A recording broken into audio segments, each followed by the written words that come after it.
Hey everybody, I'm Jack Reda with Future Pastimes, and I am the designer of Firefly Misbehavin, a factions deck building game.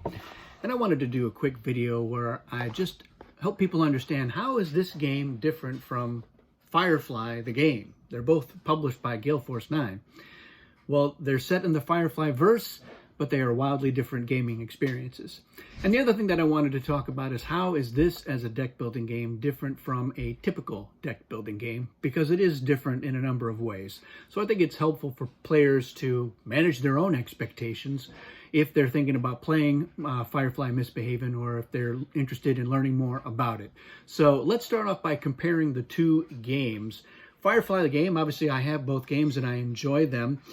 This game is, it's a longer game, and it is more of a mosey through the verse, trying to check off the things that you need to accomplish for the objectives of the game before the other players do it. And there's not a lot of player interaction between the players. It's pretty easy to ignore what they're doing in terms of how it affects you. It's just a matter of, I need to get this done before they get it done. Now, there are some modules, some expansions that do add some more interaction between the players, like the piracy, but you have to decide that you want to include that. And even if you do include it, sometimes it's easy to kind of just steer clear of the other players. So not high on the interaction, whereas with Misbehavin, it's much more likely that you are going to be engaging directly with the other players. You are going to be picking fights with those players, if for no other reason than to try to stop them from winning the game. The game does encourage you to pick fights. It loads you up with a lot of resources in order to do that, and there's plenty of good reasons why you might want to pick a fight with another player, not only to prevent them from winning, but to take cards away from them, from their deck, and add them to your own deck, or to just gain rewards like the verse tokens, which is one of the mechanisms in the game. Those tokens can be used in a variety of ways, and they're not easy to get, so having them is very useful, and one of the ways you get them is by winning fights with the other players. So that is the main difference between Firefly the Game and Misbehavin. Firefly the Game can be a bit of a long slog. I have a friend who likes to joke that Thursday we set up Firefly, Friday we play it, and then Saturday we finish playing it. Now that's an exaggeration, but it feels true. And with Misbehavin is a much quicker experience. The box says 60 minutes, and certainly if you are familiar with the game, if you've learned how to play it, yes, you can get through a game in 60 minutes easy. I play it pretty regularly, 2, 3, 4 players, and at any player count, it's typically over in about an hour. So it is a much quicker experience. Getting back to the interaction and the fighting, for me, that was by design. I'm a big fan of Firefly. I've got the DVDs. I also have the whole series on my NAS, so if for some reason my DVD player breaks, I can still watch it. And for me, in just about every episode, somebody gets shot or stabbed, so I kind of felt like that is really what Firefly is about. It's less about we've got to deliver this to there.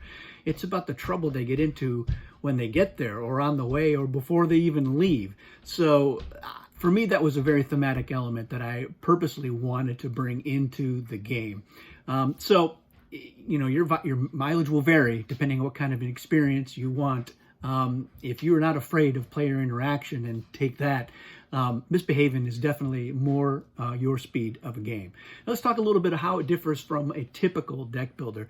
There are so many deck builders out now that there's inevitably going to be a number of things that are similar between Misbehavin and some other deck builder for sure. I love deck builders, and Dominion is one of my favorite games. So let's just use Dominion as a model for what we'll call a typical deck builder and do our compare and contrast on that. With Dominion, you really are building your deck. And first of all the players start with the same decks. Not so in Misbehavin. Each player represents a different faction. You're already specifically somebody else different from the other players. And you have a unique set of 10 cards that you start off with. So Serenity, they start off with Mal and Zoe and Serenity and other stuff that you would expect to have on that ship. Whereas the other players are starting with different decks. So the Niska deck has Niska and Crow and stuff like that. The Alliance deck has Alliance stuff. And then the Eves Down deck has Badger and other things from Persephone. So that's already a difference there.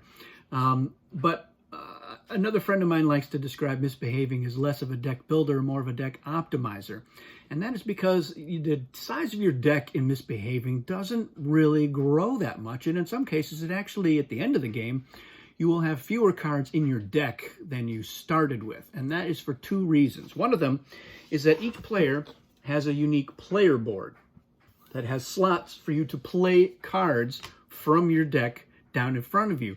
Now, in a deck builder, you're going to play those cards, but usually what happens is at the end of your turn, all those cards that you used go away, plus whatever you have added to your deck. And while there are some mechanisms and game experiences that allow you to have cards that stick around, it's certainly not typical. Here you're playing cards from your deck and into your tableau, and they will stay there for much, if not the entire game in most cases.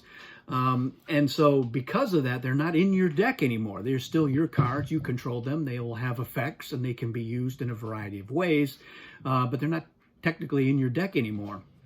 And there are reasons why you might add them back into the deck. You might need to move them up into what we call the display area for a fight, or to use them for their influence, in which case they will return to your deck. Sometimes you will discard a card out of your tableau for a special unique effect that card has, or sometimes just because you want to get it out of there so that it's not a target for somebody else.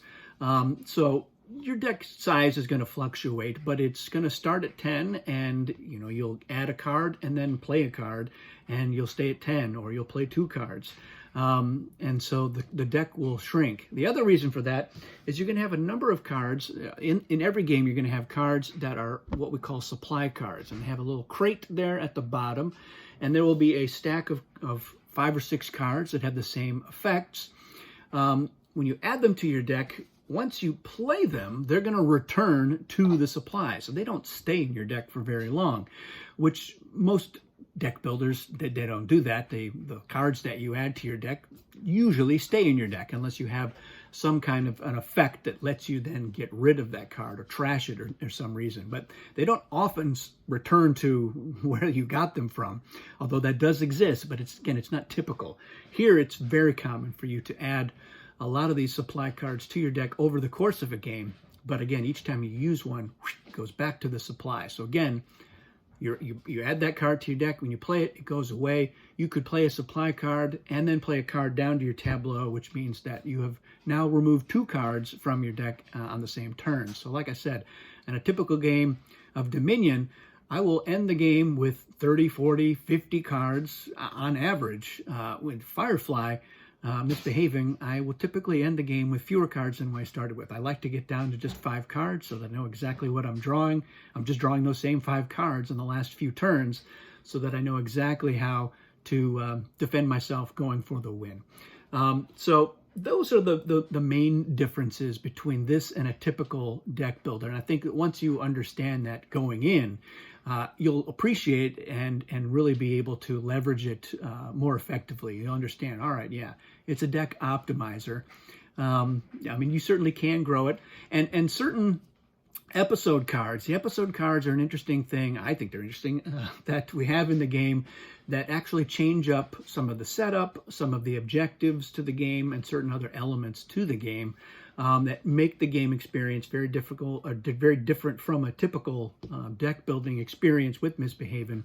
And some of those do encourage you to actually grow the deck much larger. And some of the stuff that we are looking at for a potential expansion, there's no guarantee that there will be an expansion to Firefly and Misbehavin'. I certainly hope so, because I am already designing it. I like to think ahead and be ready.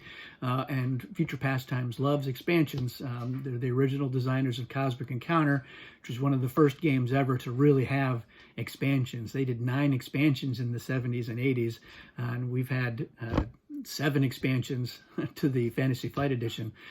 So yes, we love expansions, and we're looking at again, ways to change up the experience in interesting and new ways.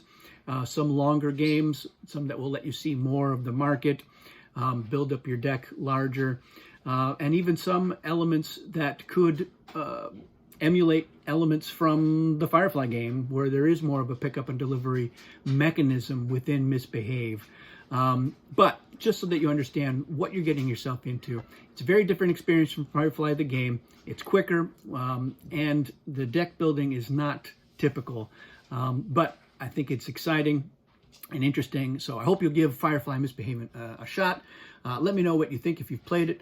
And if you're interested in being a play tester on a potential expansion, get in touch with us. We'd love to show you some stuff and try things out and see what everyone likes.